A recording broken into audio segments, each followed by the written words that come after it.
दुनिया में कहीं भी चले जाएं, हार्वर्ड, ऑक्सफोर्ड, कैम्ब्रिज या फिर स्टैनफोर्ड, ये सब दुनिया की टॉप यूनिवर्सिटीज हैं। इनका नाम सुनते ही एक तस्वीर दिमाग में आती है। बड़े बड़े कैंपसेस, ऊंचा इंफ्रास्ट्रक्चर, रिसर्च लैब्स और दुनिया के सबसे समझदार लोग। लेकिन क्या आप जानते हैं कि इन सब से पहले एक यूनिवर्सिटी थी जो आज से 1500 साल पहले दुनिया का ज्ञान का सबसे बड़ा केंद्र थी।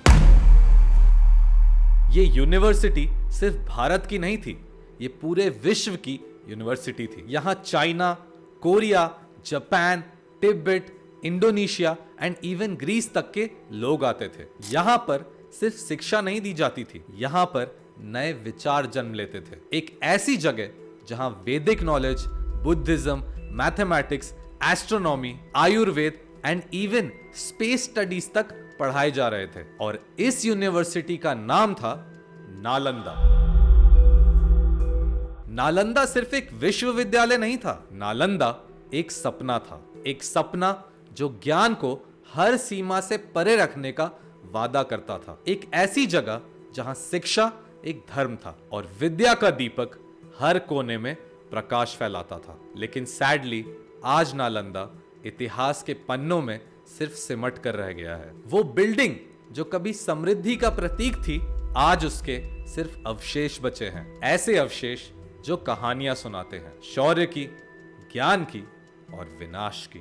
अब आप सोचिए एक ऐसी जगह जहां 9 लाख से भी ज्यादा बुक्स थी, एक लाइब्रेरी जो दुनिया की सबसे बड़ी और सबसे समृद्ध लाइब्रेरी थी, और इस लाइब्रेरी को आग के हवाले कर दिया गया। एक ऐसी जगह जहां 10,000 स्टूडेंट्स और 2,000 टीचर्स थे, एंड एक ऐसे ज्ञान के केंद्र को मिट्टी में मिला दिया गया। लेकिन आपको पता है कि सबसे दुख की बात क्या है? दुख की बात यह है कि ये सारी चीजें हमारे सामने हुई, और उससे भी दुख की बात यह है कि आज लोग इस चीज के बारे में बिल्कुल भी नहीं जानते हैं। अब नालंदा का महत्व सिर्फ एक यूनिवर्सिटी तक होने का नहीं था, ये भारत की प्रोग्रेस, भारत की सोच और भारत की आत्मा का एक हिस्सा था। आज की इस वीडियो में हम जानने वाले हैं नालंदा यूनिवर्सिटी का असली महत्व। हम ये भी जानेंगे कि ये कैसी जगह थी। लेकिन इन सब में सबसे इंपॉर्टेंट बात यह है कि इसको किसने, कैसे और क्यों तबाह किया। ये कहानी सिर्फ इतिहास नहीं,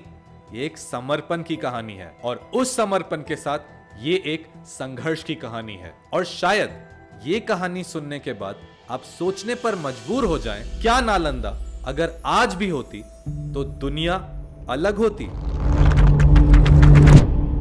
कहानी शुरू होती है 5th सेंचुरी सीई से। भारत एक सोने की चिड़िया था। हमारी सभ्यता अपनी ऊंचाइयों पर थी। गुप्ता डायनेस्टी का शासन चल रहा था, और इस टाइम पर आर्ट्स, साइंस और शिक्षा अपनी चरम सीमा पर थी। और इसी टाइम पर एक ऐसी स्थापना की गई जो सिर्फ भारत के लिए नहीं, पूरे विश्व के लिए एक ज्ञान का महासागर बन गई। उस समय के एक महान राजा कुमार गुप्ता वन ने एक ऐसी यूनिवर्सिटी की स्थापना की जो पूरी दुनिया में प्रसिद्ध हो गई, और इस यूनिवर्सिटी में लोग नई डिस्कवरीज, नए इन्वेंशंस करने लगे। और मोर देन अ यूनिवर्सिटी, ये एक ऐसी जगह बन गई थी जहां नए आइडियाज फ्लो करते थे। अब नालंदा का मतलब होता है जिस जगह से ज्ञान की धारा बहती हो, और सच कहना पड़ेगा कि यहां पर ज्ञान की नदियां बह रही थी। अब सोचिए एक ऐसा टाइम जहां पूरी दुनिया अंधकार में थी, वो अंधविश्वास और अफवाहों पे विश्वास करने लगे थे। और इसी टाइम पर भारत में एक ऐसी यूनिवर्सिटी की स्थापना हो रही थी जो इन सारी चीजों को गलत प्रूव कर सकती थी। आज अगर आप देखें तो हार्वर्ड, ऑक्सफोर्ड, MIT, इन सारी यूनिवर्सिटीज के एडमिशन बहुत ही ज्यादा मुश्किल होते हैं। लेकिन आपको जानकर हैरानी होगी कि नालंदा में एडमिशन लेना इन सारी चीजों से और भी बहुत ज्यादा डिफिकल्ट था। पूरी दुनिया के सबसे बुद्धिमान लोग भी यहां नहीं घुस पाते थे, क्योंकि इस जगह को जरूरत थी उन लोगों की जिनमें जिज्ञासा हो, क्यूरियोसिटी हो। नालंदा सिर्फ एक यूनिवर्सिटी नहीं था, वो एक कल्चरल गैदरिंग की जगह भी बन गई थी। अब आप खुद सोचिए एक ऐसा क्लासरूम जहां भारतीय, चाइनीज, जापानीज, ग्रीक और इवन ईरानियन स्टूडेंट्स एक साथ पढ़ते हो। ये बन गया था एक मल्टीकल्चरल ब्रदरहुड का बहुत ही बड़ा एग्जाम्पल। अब यहाँ के सबसे फेमस स्टूडेंट्स में से थे हुएन सांग, एक चाइनीज ट्रैवलर जो नालंदा आए थे ज्ञान की खोज में। उन्होंने 6 साल तक नालंदा में अध्ययन किया और जब वो चाइना वापस जा रहे थे तो उनके पास इतनी सारी बुक्स थी जिनको उठाने के लिए एक पूरी आर्मी लग गई थी। हुआनसेंग ये लिखते हैं कि नालंदा एक सपने जैसी जगह थी। वहां पर टीचर स्टूडेंट जैसी चीज ही नहीं थी, क्योंकि वहां पर सारे लोग साथ में बैठकर डिस्कवरीज और न्यू आइडियाज को डिस्कस करते थे और किसी भी चीज का डाउट होता था तो पूरी यूनिवर्सिटी लग जाती थी उसको सॉल्व करने में। इतना ही नहीं, नालंदा में आश्रम भी थे जहां पर लोग मन की शांति प्राप्त करते थे।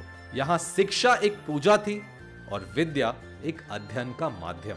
नालंदा एक ऐसी स्थापना थी जो भारत को सिर्फ एक देश नहीं, एक world wide centre of knowledge बनाने की क्षमता रखती थी। लेकिन आगे चलकर इस जगह को पूरी तरीके से तोड़ दिया गया। कैसे, किसने, क्यों? इन सारी चीजों का आंसर करने के लिए हमें एक और चीज डिस्कस करनी पड़ेगी। सोचिए एक ऐसी जगह जहां एक 9 मंजिला लाइब्रेरी हो जिसका नाम था धर्मगुंज, और उसका मतलब होता है नॉलेज का तीर। ये सिर्फ एक छोटी सी लाइब्रेरी नहीं, यहां पर आपको हर वो बुक मिल जाएगी जो पूरे दुनिया में प्रचलित थी। हर एक फ्लोर एक नए सब्जेक्ट के लिए समर्पित था। मैथमेटिक्स, आयुर्वेद, एस्ट्रोनॉमी एंड कई और चीजें। इस लाइब्रेरी में 9 लाख से भी ज्यादा बुक्स थी। अब ये वो समय था जहां लोग लिखना सीख रहे थे।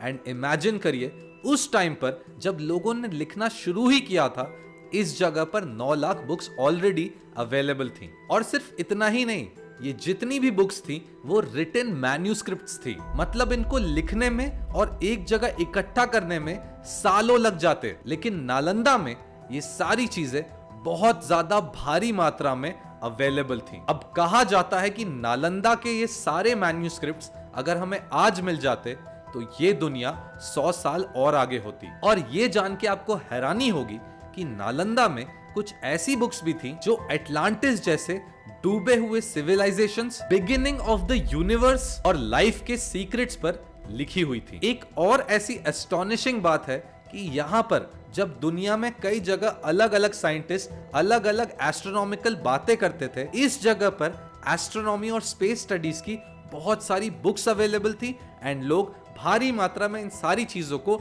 डिस्कस भी करते थे। पूरी दुनिया में जब लोग अंधविश्वास पर विश्वास करते थे, उस टाइम पर नालंदा में लोग यूनिवर्स की बिगिनिंग का डिस्कशन कर रहे थे। सन की स्पीड, अर्थ का मून की तरफ ग्रेविटेशनल पुल, ये सारी चीजें नालंदा में ऑलरेडी डिस्कस की जा रही थी। नालंदा की कहानियों में यह भी कहा गया है कि यहाँ पर अर्थक्वेक प्रेडिक्शन, टाइम साइकिल्स और क्लाइमेट चेंज पर भी रिसर्च किया जाता था। नालंदा के स्कॉलर्स का मानना था कि हमारी पृथ्वी गोल है और ये सन के चक्कर लगाती है, और यही चीज कोपरनिकस ने हमें 800 साल बाद बताई, जो कि नालंदा में ऑलरेडी सिद्ध कर दिया गया था। नालंदा में सर्जरी और मेडिसिन की भी पढ़ाई होती थी। आयुर्वेदिक और वैदिक दवाइयों के अलावा यहाँ पर्शियन और ग्रीक दवाइयों का भी अध्ययन किया जाता था। स्टूडेंट्स यहाँ पर सीखने आते थे कि कैसे बीमारियों का इलाज किया जा सके, कैसे सर्जरीज की जाती हैं और कैसे ह्यूमन बॉडी की एनाटॉमी को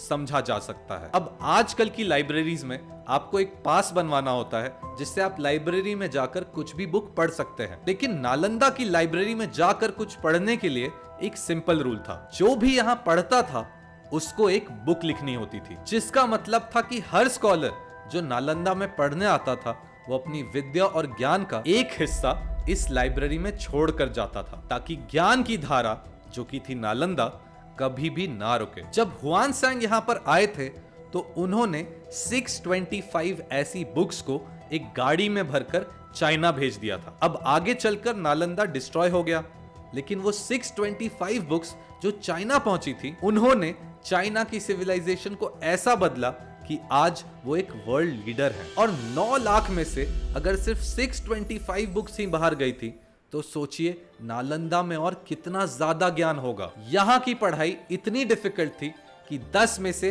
सिर्फ एक स्टूडेंट फाइनल एग्जाम पास करता था। हर स्टूडेंट को एक डिफरेंट टीचर दिया जाता था जो उसका मेंटर होता था। आज भी हार्वर्ड और ऑक्सफोर्ड का ट्यूटोरियल सिस्टम इसी से प्रेरित है। नालंदा में छात्रावास भी थे जहां स्टूडेंट्स को फ्री फूड, फ्री रहना और फ्री एजुकेशन दी जाती थी। ये एजुकेशन का एक ऐसा मॉडल था जो आज भी दुनिया के लिए एक आदर्श बन सकता है। और जैसा कि आज की दुनिया में लोग करते हैं, नालंदा में कभी भी रिलीजन को लेकर भेदभाव नहीं किया गया, क्योंकि नालंदा सिर्फ एक बुद्धिस्ट इंस्टीट्यूशन नहीं था। यहाँ पर हिंदू, जैन, मुस्लिम, सिख, ईसाई, बहुत सारे धर्मों के लोग एक साथ आकर डिस्कशंस करते थे। एक खुले मन से चर्चा होती थी और हर विचार का सम्मान किया जाता था। नालंदा सिर्फ एक यूनिवर्सिटी नहीं थी, ये एक संस्कृति थी। एक ऐसी संस्कृति जो विश्व के हर ज्ञान को अपनाती थी और नए ज्ञान का निर्माण करती थी। लेकिन अफसोस,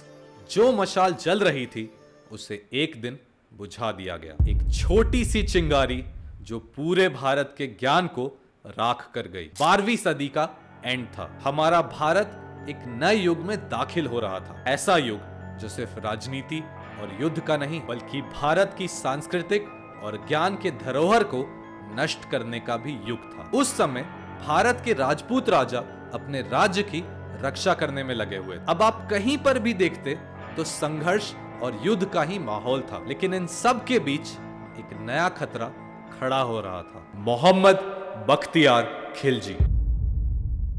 बख्तियार खिलजी एक अफगान योद्धा था जो पहले मोहम्मद घोरी की सेना का एक नॉर्मल सा सिपाही हुआ करता था। लेकिन उसने लड़ झगड़ कर इन सारी चीजों से ऊपर उठकर अपनी एक सेना खड़ी कर दी। ये आदमी सिर्फ एक लुटेरा नहीं था, ये एक पूरी सभ्यता को डिस्ट्रॉय करने वाला इंसान भी बना। उसका मकसद था भारत की संस्कृति, शिक्षा और ज्ञान को एक झटके में ही खत्म कर देना। और इस विनाश का सबसे बड़ा शिकार बना नालंदा यूनिवर्सिटी। एक शांत और ज्ञान से भरी हुई जगह जो दुनिया के हर कोने से आए हुए स्कॉलर्स का घर थी, उस पर 1193 सीई में मौत का एक साया मंडरा रहा था। बख्तियार खिलजी की सेना ने बिहार के इस ज्ञान के भंडार पर हमला कर दिया। ये एक आम वॉर नहीं थी, ये एक सोच को मिटाने या बचाने का युद्ध था। नालंदा यूनिवर्सिटी अपनी सुरक्षा के लिए किसी भी सेना पर निर्भर नहीं थी, क्योंकि यहाँ तलवारें नहीं,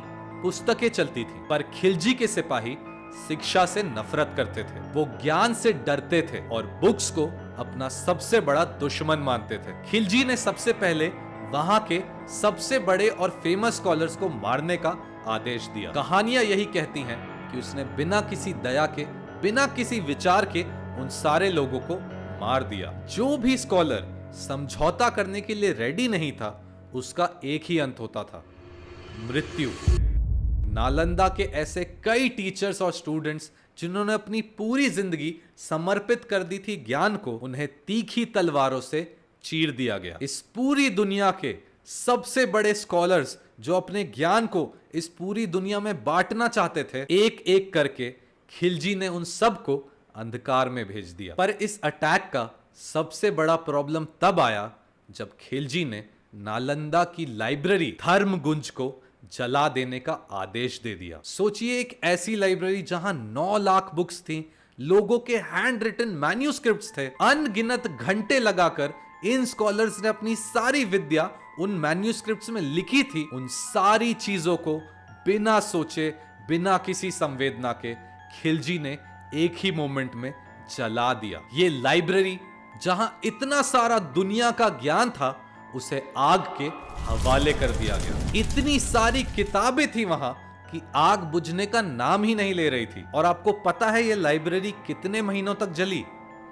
3 महीनों तक ये लाइब्रेरी जलती रही, क्योंकि इतने सारे पेपर्स, इतने सारे बुक्स वहां पे थे जिन्होंने लाइब्रेरी को 3 महीने तक आग के लपटों से रुकने ही नहीं दिया। कहते हैं कि जो लोग नालंदा यूनिवर्सिटी के पास रहते थे, उनके लिए उनके आसमानों से कई महीनों तक धुआं छटा ही नहीं। बुक्स के पेजेस एक एक करके जल रहे थे और उनके साथ भारत का ज्ञान भी राख में बदल रहा था। इस आग में सिर्फ कुछ कागज नहीं जले थे, इसमें भारत का इतिहास जला था। इस आग में वो रहस्य जले थे जो शायद आज भी दुनिया में कोई नहीं जानता। और इस लाइब्रेरी में सिर्फ भारत का इतिहास नहीं, पर्शियन, चाइनीज, जापानीज, सिंगापुर इतिहास को भी जला दिया गया। नालंदा यूनिवर्सिटी पूरी दुनिया को ज्ञान दे रही थी और इसे एक ही दिन में मिटा दिया गया। बख्तियार खिलजी एक निर्दयी योद्धा था, पर उसकी सबसे बड़ी कमजोरी थी बुक्स। कहते हैं कि खिलजी को